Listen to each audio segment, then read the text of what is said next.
Je ne veux causer de la peine à personne et vivre en plaisant à chacun, pour n'être privé de rien.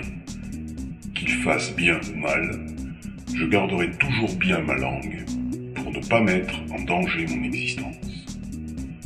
Voilà en quelques mots à quoi ressemble notre engagement politique et l'état de notre actuelle démocratie. Le média de masse, la télévision, c'est très bien. Car il permet de regarder beaucoup plus tard ce que l'on a loupé sur Internet. Car les choses sont ainsi. Bidouillés sur des mesures démagogiques et populaires, nous ne savons plus rien faire d'autre. Mais c'est aussi tout ce que l'on nous propose. Il nous faut donc cesser de discuter d'un fond que nous ne voyons qu'à travers un angle de vue réduit et déformé, et nous concentrer prioritairement sur la forme démocratique. Nous demander quelle est l'origine de cette usure démocratique qui a permis d'en arriver là. Enfin, restaurer notre démocratie pour attaquer des réformes de fond prioritaires. Rien ne changera et rien ne peut se faire dans notre pays si nous ne commençons pas par réaffirmer notre participation à la politique de notre nation. Rétablir une démocratie réelle et moderne, engagée et participative. Mettre à l'épreuve nos politiques pour leur montrer que nous ne dormons pas ou que nous ne dormons plus. C'est cet engagement qui doit être partagé par ceux qui, en notre nom, sont ensuite portés aux plus hautes fonctions de l'État. Ceux qui, en notre nom à tous, décident de gouverner pour nous tous. Car il ne peut y avoir nous et eux. Pourtant, il faut lever le tabou de ce pouvoir qui ne parle que de conflits d'intérêts. Le gouvernement n'exerce plus pour nous tous, mais pour lui-même et une minorité qui a plus de moyens que nous pour exercer une autre forme de démocratie, l'oligarchie. Face à ces réalités, on peut baisser les bras tout de suite et continuer de débattre de petites réformes qui sont légion dans tous les partis politiques. Celles-ci nous donnent effectivement un petit air engagé, mais nous rendent surtout complices de toutes les dérives. On peut aussi demander la vérité, le parler vrai, celui qui doit faire tomber les tabous du pouvoir, celui qui va nous expliquer pourquoi aujourd'hui il est si compliqué d'entreprendre de grandes réformes. La dernière réforme fiscale n'est-elle pas la copie conforme de celle engagée par Bush-fils en son temps, soufflée à ses oreilles par les seuls 1% de privilégiés aux États-Unis et soutenue par les lobbies financiers? Elle consiste à essorer un peu plus la classe moyenne pour la pousser au crédit facile, encore et encore. C'est réducteur? Non, c'est surtout aussi simple que ça. C'est nous qui compliquons tout à débattre sur des réformettes à l'avenir éphémère qui vont se transformer en promesses électorales et dont nous savons pertinemment qu'elles ne seront pas tenues ou rabotées sauvagement lorsque les lobbies auront indiqué leur mécontentement.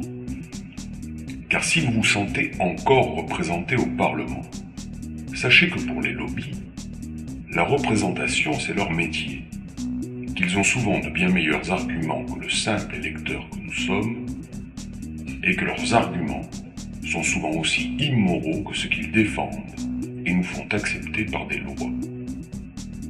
Moins de gens aux urnes, c'est un effet de désespérance. Sur ceux qui s'y rendent, quel est le pourcentage au fait des réalités politiques? Quels sont ceux qui voteront pour un candidat qui, évalué à travers ses propositions, n'a leur considération que pour être le moins pire de tous? Si vous deviez participer au financement direct de ces campagnes, le feriez-vous? Mais vous êtes tenu de rembourser une partie tout de même pour celles qui ont atteint 5%. Vous remboursez les chèques et les lobbies financent la prise de pouvoir. Désespérance. Mais cet état de désespérance, c'est la désespérance de notre État. Nous sommes plongés volontairement dans cet état de léthargie où ne compte et ne nous inquiète que de savoir si l'on va avoir ou conserver du travail. Savoir si l'on pourra rembourser nos emprunts, pendant que la dette de l'État, notre autre emprunt, s'alourdit de jour en jour. Nous subissons une fiscalité aliénante, qui est une véritable inquisition. Elle entretient la peur d'un éventuel sursaut de l'impôt, la création de nouvelles taxes, de possibles révisions du montant des salaires et des retraites. Elle dépouille le service public pour enrichir celui privé. Elle prend l'argent de ceux qui en ont le plus besoin pour le donner à ceux qui n'en ont pas.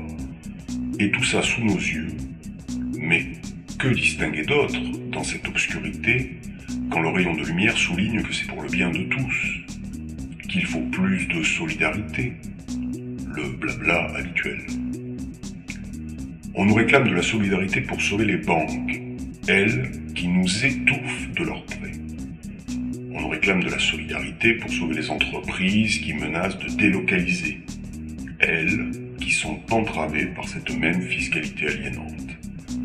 On nous réclame de la solidarité pour créer des aides sociales qui nourrissent un assistanat que certains trouvent répugnant en haranguant les valeurs du travail dans une société moderne où, de toute façon, la technologie et le progrès réduisent les besoins en main-d'œuvre et donc le travail. C'est leur raison d'être.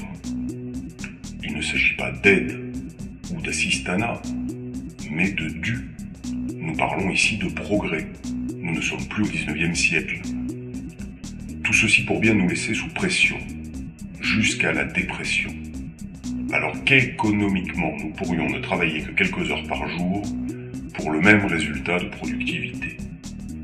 Les emplois aidés, toutes ces réductions de cotisations, les primes pour conserver à tout prix cette main-d'œuvre désuète et ce que l'on appelle l'assistanat, trahissent ce phénomène.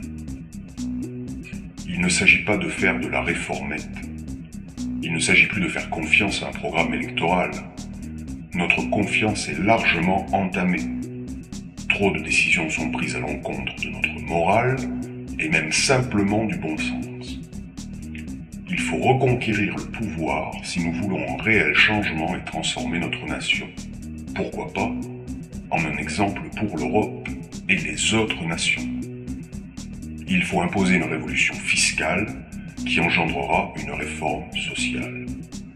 Il faut que cette réforme fiscale soit inscrite comme la volonté d'une justice fiscale qui se positionne en contre-pouvoir des affaires, qui sont, elles, aux commandes de l'État depuis plusieurs dizaines d'années.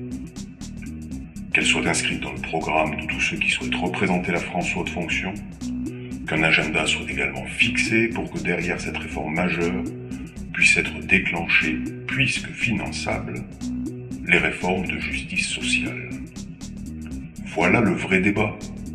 Voilà la transformation que tout le monde attend en arrière-pensée depuis des années.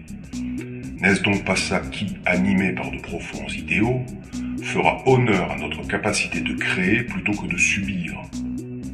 C'est un devoir essentiel.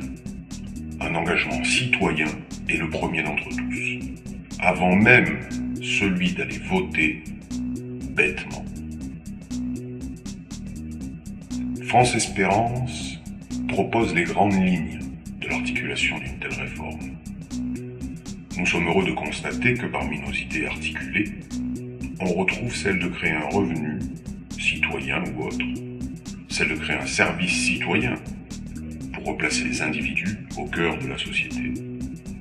Mais rien ne se fera de durable et de concret s'il n'est pas en premier lieu décidé, de manière audacieuse, courageuse et en rupture totale avec le modèle actuel, de réformer notre fiscalité. Et si on nous dit que c'est impossible, on voit ce que le possible a donné. Alors si maintenant on faisait l'impossible?